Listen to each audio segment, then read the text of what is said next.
Hello YouTube and welcome to GrunfWorks. This is episode 61 of the Interplanetary Voyage of Exploration. And okay, in the previous episode we have fixed the cobble, and in the meantime Jeb was busy resupplying and studying of yet another place where he could be landing. So today he will be revisiting the Duna surface once again. As you recall, in the previous episode he was a little bit less than fortunate when it came to landing site and also with the landing itself. His lander basically flipped, but using some scientific trickery in terms of deploying the magnetometer boom and using that to push away from the Duna surface, we were able to lift off from Duna, so that was pretty fortunate. But once again, Jebediah wasn't really happy in terms of how the landing went through and the science gained, so he decided to go back to Duna and do it proper this time. So, without further ado, this undocking from our Duna orbital station, and we have possible two site candidates for our landing, and I think one is the lowlands and another one is the highlands, because I think previously we only ended up at midlands. So we will see which one we will be visiting. I doubt that we will visit both, but then again, never say never, right? Okay.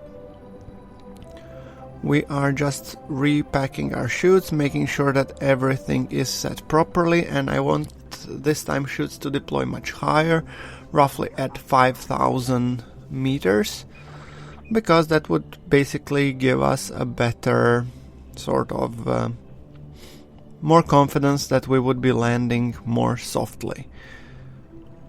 So let's see, I'm just now arming the parachutes because I do want them to deploy, and we have set our periapsis to 385,000 meters, so we will be essentially once again aerobraking at Duna. Well, not completely, but well, yeah. So, reset, just checking the pre-deployment altitudes for the other two double chutes, and yes. Arming those as well, and let's get in the position for the re-entry. We are currently over lowlands, which is our kind of preferred destination, but let's see how we fare. And we already at 30,000 deployed the parachutes, which should basically slow us down a little bit. So let's see, how did it go? Although it's not that many parachutes and the air is so thin that they have nothing to cling to, but still they are doing a little bit of braking, so yeah, not as much as I would like them to. At 20,000 meters we have more chutes deploying.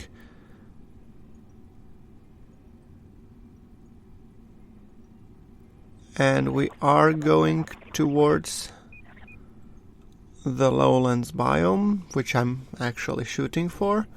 And then all of our chutes deploy or pre-deploy at 10,000, thus effectively shortening our path and stopping us right in our tracks. Above midlands, once again. Beautiful. Well, at least the slope here is pretty decent, so I'm kind of at least positive about that. So I'm thinking that we'll probably land down on the midlands, repack the chutes, and then move again, perform a suborbital hop to the lowlands. Because midlands we already visited, so we already have the science from it, and I really don't feel like flying using these kind of while having the chutes deployed. That's not a good idea. So coming down ever so slowly, and 500 meters. So I'm just activating the navigation to see we're only 25 kilometers away from our lowlands, but yeah, what can you do? Landing and touchdown. And this time at least it was much better. So Jeb, please pop out and repack the chutes, will ya?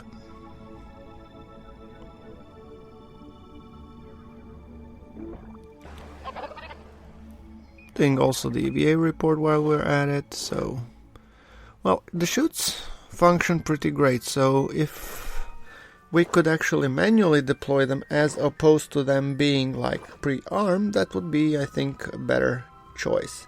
So let's board.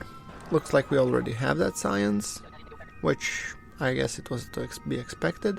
Now I'm just re-putting the chutes once again all in their own action group, or not action group, sorry, stage, just to make sure that we could actually manually trigger them. And then we're taking off towards the lowlands, towards our lowland waypoint.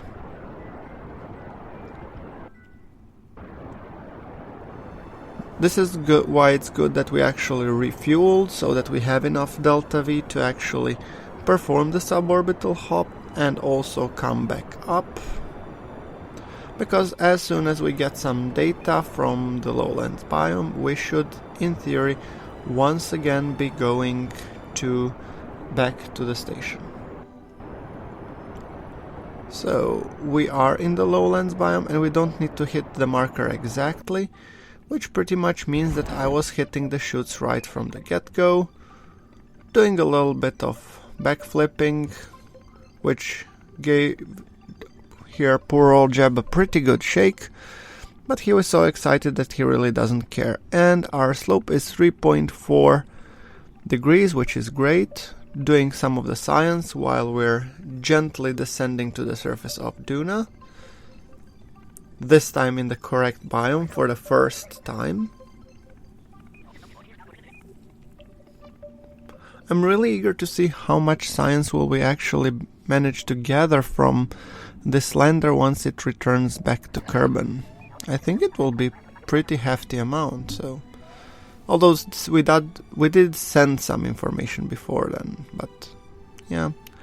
Okay, 300 meters. Coming ever so closer, and 5 minutes to impact, and cranking up the engines a little bit, and here we go. Perfect. Lots and lots of science, atmosphere analysis, crew report, EVA report, gravity scan, magnetometer scan. The gravity is high enough to walk normally, but low enough for EVA to do big jumps. That's nice. Temperature scan, so we're just like collecting the bounty of science, and it looks pretty promising. Returning back all the science equipment, closing the bay doors. And then let us pop out Jeb to do his EVA report and also do the EVA report from the surface. Yeah. Oh yeah, and Jeb, while you're at it, please repack the chutes once again. We will need them once again when we will be landing at Kerbin. I don't think I will be performing more orbital hops, although we could in theory do a couple more to get more science, but then again, I don't know how much of the refueling juice we actually have in our station, so I don't want to push my luck. Besides, if we do everything now, what reason would there be to actually send a follow-up mission? So yeah, surface scan and EVA report. Perfect. Or sorry, surface sample. Duna lowlands conquered. Indeed so. First successful landing on Duna. Yes. I'll be back, Jeb. Of course you will be, buddy, and let us just make a selfie. Nice one, nice one. And it seems that we have some dust storm coming up, so we might as well be taking off as soon as we can. So, coming up. Okay, retracting the ladder. And time to go. Setting the station as a target. So I'm just now waiting until basically we come into the favorable position and retracting our landing gear. As you see, it served us pretty well, except in the first landing couple episodes back when it used to like flip up and down, so that was a little bit problematic. So, burning for a nice apoapsis of roughly, I was thinking 50 or 60-ish. And then the circularize and then rendezvous once again with our Duna orbital station.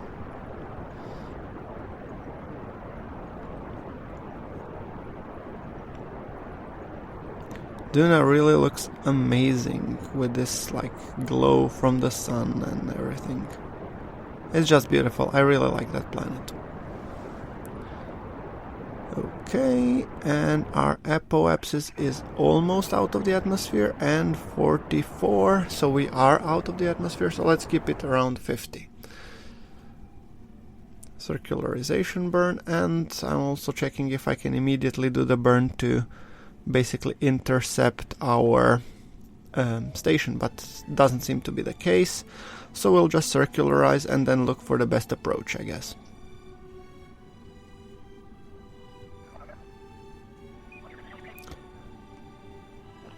Okay, and ascending to the maneuver node and burn. It's not a very costly burn, but we have to be a little bit sparing with our delta V because we still need to make rendezvous. And then typically the rendezvous take me like some 500 meters per second of delta V, so yeah, it doesn't hurt to be careful. Okay, cool. Now let's see. Ascending node, and let us just fix the inclination first, and then let's see if we can get a decent encounter or semi-decent encounter. Wow, and yeah, here we can get one. Cool, but it's only in 4 hours. Wow. So yeah, it will take a couple of orbits, and given the fact that we are active in the low Kerbin or low Duna orbit, I was trying to see if I switch focus, would I be able to accelerate a bit more?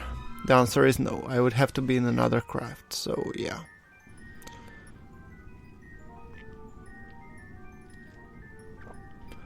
Okay, so going to Duna orbital so that we do a couple of laps. Otherwise, since we were too low on the Jab's lander, it would take forever. So, coming up, I didn't want to bore you guys with like me doing like so many laps, so I decided rather to just cut that part out and come back to the part where we actually burn for the rendezvous and then do the actual rendezvous.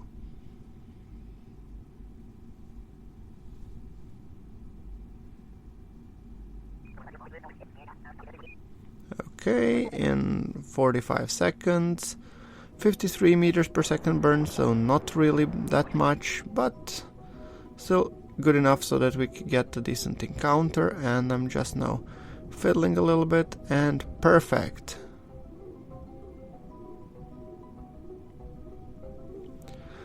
Putting the proximity alert this time, because I was told that it actually works properly even in the 090.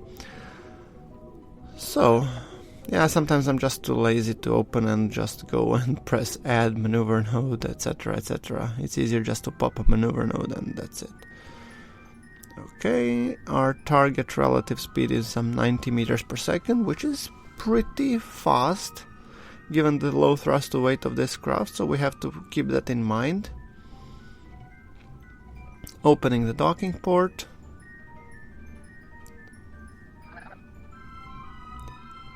Eight, 7, 6, and we're closing in, and physics warp kicks in. We are actually quite close now, and I have to make a little bit longer burn just to make sure to drop our relative velocity to the target. We want to come close and close fast, but not too fast. Otherwise we don't really want to be playing the missile with the Duna orbital station, right? We already did play like chase the missile in terms of min-miss. So yeah, okay, target, but this speed is a little bit too low, 1.9 meters per second. It's basically very, very slow. Putting the docking alignment indicator, making sure that we are connecting to the right clampatron port, and let us perform the docking now, shall we?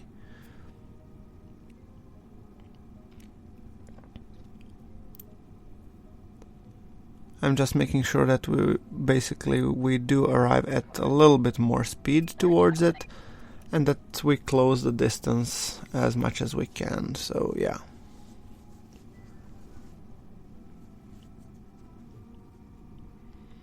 Okay, flipping back, making sure that we actually align our markers.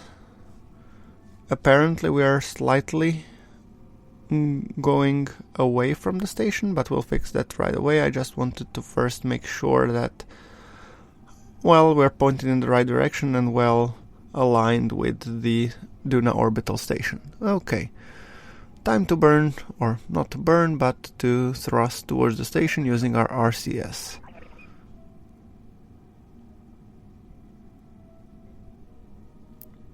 "90 meters.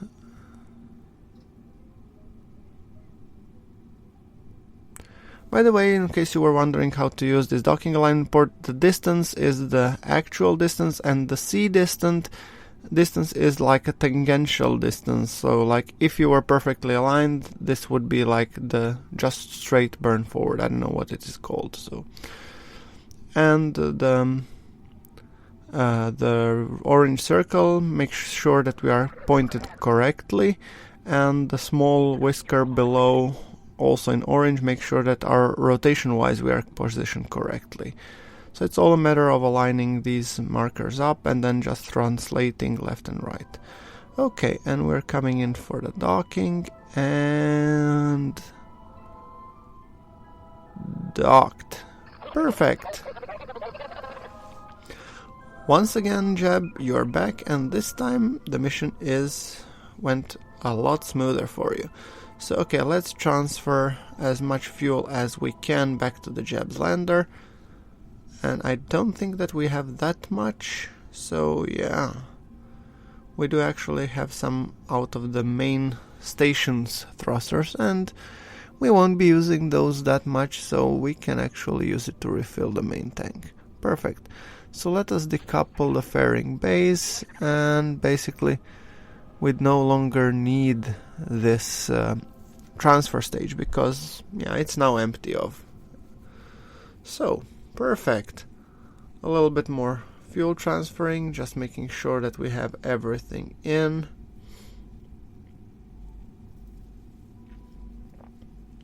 Well, it's decently enough full, but still I don't think it's 100% full, so that's fine. I think we should have more than plenty Delta V to get back, and I'm also transferring some life support supplies and checking Duna to Kerbin window and just making an alarm for it.